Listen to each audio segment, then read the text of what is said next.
Hi guys, welcome back to my channel, Posh Cat Eyes Unfiltered. Thank you so much for tuning in, and thank you to my new subbies as well as my existing subbies for staying the course. I do appreciate. Now for some gentle reminders, guys, please subscribe to my channel, like and comment. We are growing steadily, slowly, but we are growing. Now let's get into the gist of the day. As you know, we're currently recapping Married at First Sight Australia, and it is intensifying with the drama. So let's just dig in. Before I get on with the gist of today, I would like to say this. It's not like as if it's a motto that I live by, but if you are bold enough to do the crime, be bold enough to keep the crime buried forever. Because the fact that you've committed a crime or you've done something to hurt someone doesn't mean the person, when you eventually confess, would be in the space to receive your confession and forgive you. Okay? So it's one thing to commit a crime, and it's another thing to think that when I confess, it will be all good. Absolutely not. We are all entitled to feel however way we feel. The same way you are entitled to the choices you make. And that is the reason I am saying this. Claire committed heinous offense, or should I say, it won't be heinous, I'm just stretching it a little bit.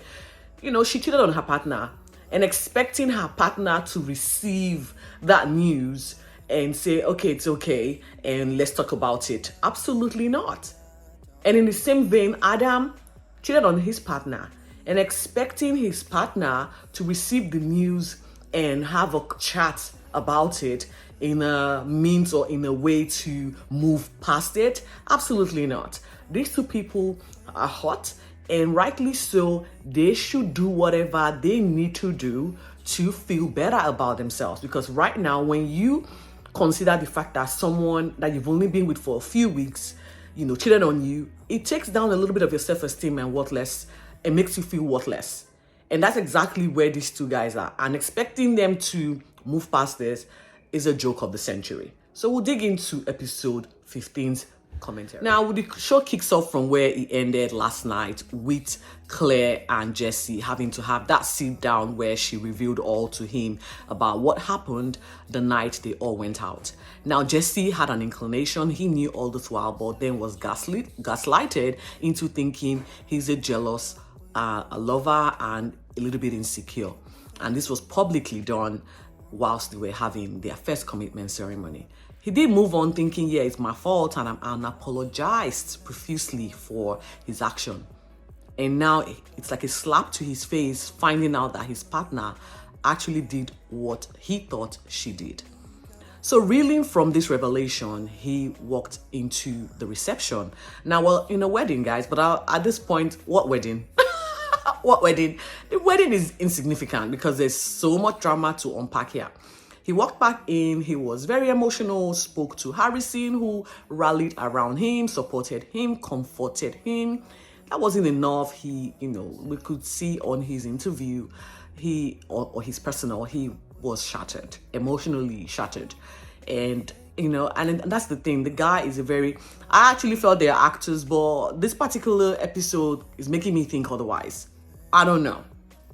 Like, if they are acting, then they are pretty good actors in my opinion. Because the emotion that was displayed following the revelation was just a little bit much for me to think this guy's acting. But anyway, I really don't know. They might have been served storylines that is now a little bit too much to handle. They are really acting the part. In that case, guys, you're going to make a good career once you get out of this show with your acting skills. We see Jess trying to just make most of the day. He ended up leaving at some point with Claire still crying, her head's out, still trying to struggle to get out that vomit that I've been looking for. It didn't come out, guys. It did not. I don't think she went back in because it wasn't going to be the reception she was expecting. I would think she was going to be getting a frosty reception if she had gone back into the reception venue. You get? Now, back at the apartment where the couples are staying, again, Jesse is contemplating walking up to Adam's apartment to having that conversation or the confrontation. And he eventually did, told him to step aside and let them a man-to-man walk back to his room. And they did. He gave them the opportunity to, you know, confess to the crime or confess to what he did. Adam, again, the smooth liar and the manipulative human being, kept on being defensive, deflecting, you know, passing on the accusatory tone again until Jesse revealed that he's been told what they did. And very quickly, Adam went on the defense. Oh, you don't know how it happened. It was there's two sides to the story. She came on to me. I didn't come on to her. Your partner wasn't happy in the relationship, and you know, she came on to me. It's not like that. It was a quick kiss. It was a quick pass, and that was it. We both regretted our action. It went back and forth between these two, and not satisfied with exactly what has happened, he was like, you then have to go discuss with your partner. I think he walked out. They walked back into the room. This time, Claire could overhear the bickering and the raised voice, and she decided she was going to go in and join in on the confrontation. And yeah, well, culprit, you were part of the whole scandal. So she went, and all three had a face-off where Claire and Adam quickly admitted to what they did. We didn't hear Adam saying it was your fault. You came on to me. I came on to you. That did not come up. And the whole thing ended with Jesse saying, you're supposed to go reveal all to your partner right now, Janelle, because she is still in the dark. He said, well, yes, I'm going to go reveal it to her. I don't think he did, or he probably did in a way that wasn't convincing. And then the next morning, we saw camera crew go into Adam and Janelle's room, and of course that was when the revelation occurred in camera, because I felt like Janelle already had a bit of an idea as to what was happening, but then this other part was now played out in front of the camera for us to see exactly how it went down. Next thing, he again deflected to the fact that their relationship was not in a good place. Now I can't recall that they were having issues during that period. I cannot recall. In fact, they were bum chum. They were literally doing really good. If I'm not mistaken, they were having intimacy going on as well. So that did not fly. But of course, he had to make an excuse for his actions. That's always the case. A gaslighter is always a gaslighter. It's never my fault. It's your fault that I did something wrong. That's how it is. And Janelle wasn't really like, it didn't sink in at first. It didn't sink in for her. And when it eventually did, she walked out to the room and started crying. She was really emotional and broken, rightly so. And I think she alluded to the fact that she had asked Claire at some point if she had anything to worry about with regards to Adam. And Claire was like, no, you're fine. Adam is great. You have nothing to worry about. Only to be like stabbed at the back or stabbed in the back. It went on, and she was like, she was going to go, she went out to have a chat with Jesse, you know, the two people who have been done by. We saw them commiserating each other and just having the moment to themselves. They had to unpack what exactly happened. Jesse told her what he knew or what he was told. And we saw Janelle again breaking down emotionally and just crying. I felt for the girl, but again, I said this, right? I felt she was just too blasé about Adam. She accepted everything Adam told her, hook, line, and sinker, and not question the fact. And now it's like backfired on her ass, because, well, you can be very trusting, but you don't trust people 100%. Not even 50%, maybe 20%, maybe 5%, yeah. I know. But always have that doubt, because the doubt is the one thing that will protect you for when people disappoint you. Exactly right. So eventually she went and I think she had a conversation. I don't know if she had a conversation. I can't remember that part now. But she did go back to her room and told Adam that, Adam, you have to leave this space. I'm going to stick in our apartment. You have to get your things and get out.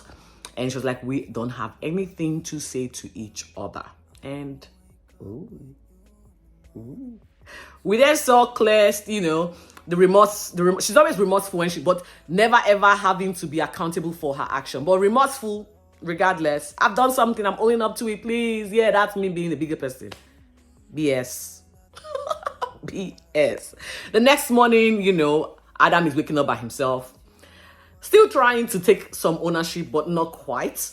And he's deciding, okay, I'm going to have a chat with Janelle. He went to Janelle's door and knocked, and Janelle's like, I am not ready to talk to you. Maybe not in this lifetime. And literally closed the door on his face. He was really, really, really, really a good one.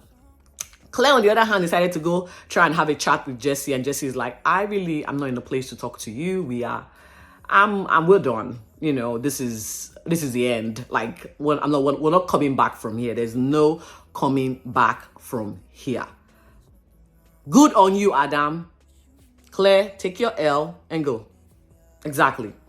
And well, as you all know, it was meant to be a newlywed episode with two couples, you know, coming into the show, getting hitched and going on their honeymoon. But guys, there was really not much to tell in that regards, because those two are just boring us.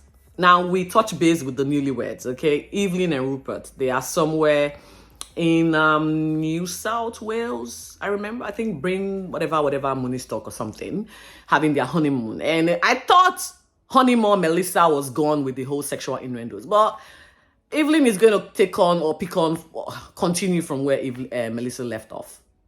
Honestly, she's all about having a lot of orgasm. She kept trying to turn up the notch. Rupert is just, I don't even know where that guy is from. I do not know. He probably needs to have a course on intimacy. Maybe they might be fast track into their intimacy week. I really don't know, because the guy has got no inkling as to what's going on. Evelyn organized the bubble bath, and he still is trying to, he has not completed a sentence. That's how much I'm stuttering, because I don't have anything to say with regards to what Rupert has said on the show. It's more,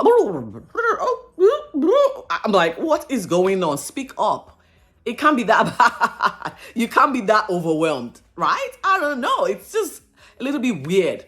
The bubble bath was eventually too hot for him. He stepped out and then tried to, turn on the intimacy by giving Evelyn a massage. The massage with a bamboo feather, I was like, what is this? Dude, stop. But Evelyn enjoyed it. She could take whatever she was going to get. Orgasm was the goal here. Any way it was going to come, she would get. We then touched base with Hugo and Taylor. Now, Taylor is, I don't know what she's here for. I don't think she's here to get married. She's actually here to increase her influence, fame on the internet, because rightly so, the honeymoon was just a shit show.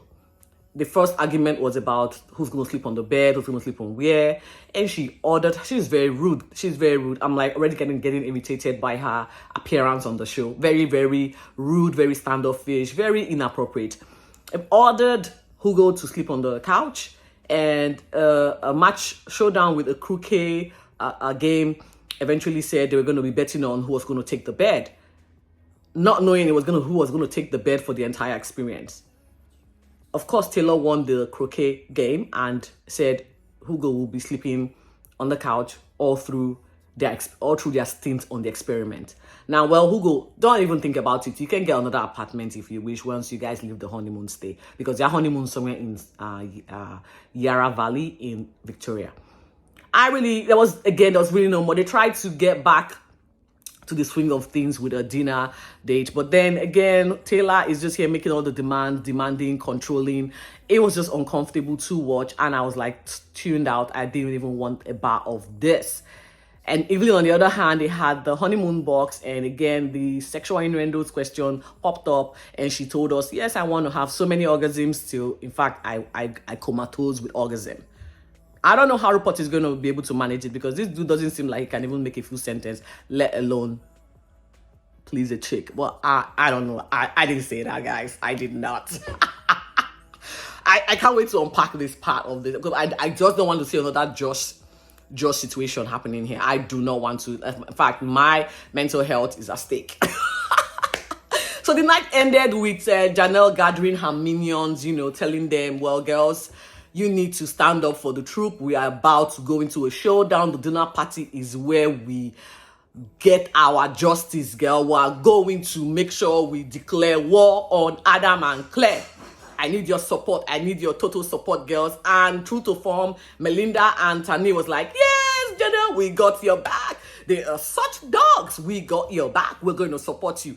And I cannot wait to see the ultimate showdown at the dinner party where Claire and Adam face the music, because at this point it's clear that Jesse is about to leave the show.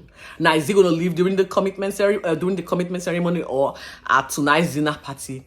we are going to unpack. Until next time, guys, I hope I covered a lot of the highlights of the show for episode 15. If not, stay safe, stay focused, and I'll catch you soon with episode 16 recap.